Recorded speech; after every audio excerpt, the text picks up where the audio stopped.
Hey friends, welcome to the second part of the circular dependency problem. Now, in the last two videos, we have seen what happens if we create calculated columns, which might depend on each other as soon as we have context transition.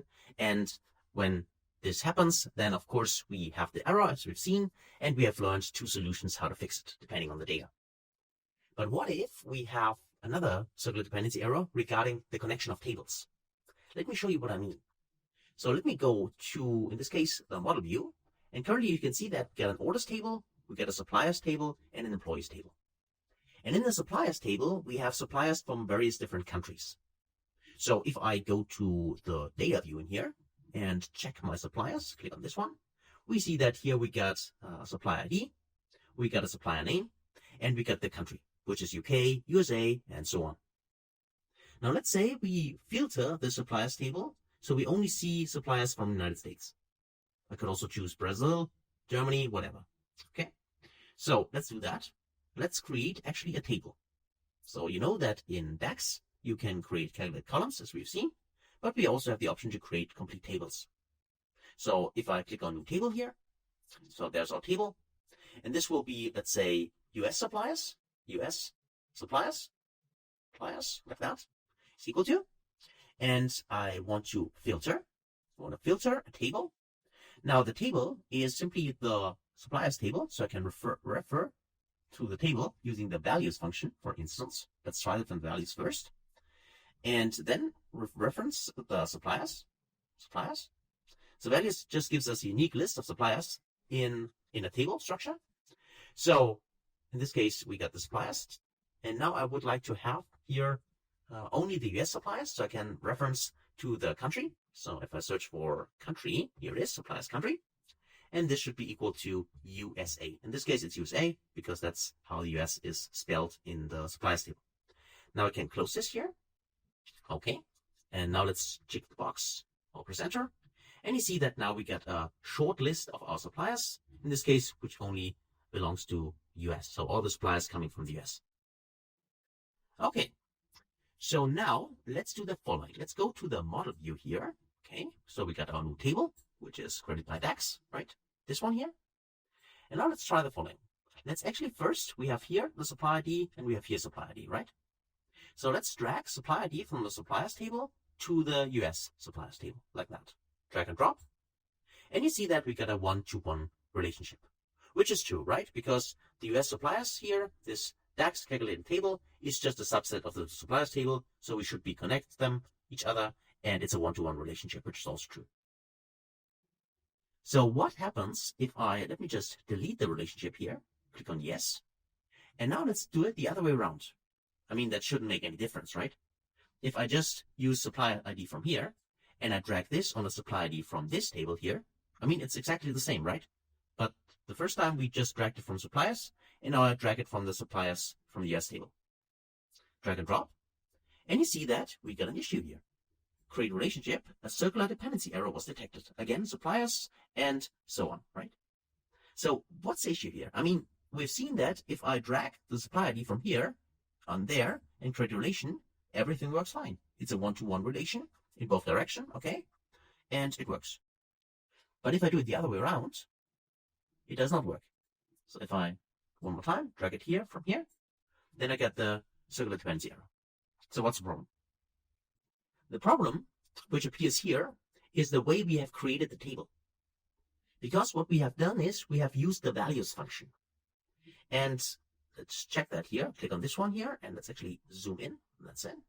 So the values function creates a list of unique values from the suppliers, but it also includes the so-called blank row. And because of the blank row created by the value function here, we run into this circular dependency error. So this is why we need to be very careful when we use the values function regarding this option here, because we've seen that this can create, it's not always the case, but it can create a circular dependency error. And the main goal for me here now is to show you that this can happen and to provide you a solution, which might help you in your own projects later on. So when we, instead of using the values function, we can get rid of this so-called blank row, which gets created for the values function using two ways. The first one would be we use the all no blank row function instead of values, which means that we get rid of any blank row, which creates exactly the circular dependency. So if I tick this option here, and we did the table, which is this one, supply as you say. Okay, let's do that. Let's check this box. Okay, so that's our new formula. And now let's actually connect those two tables one more time.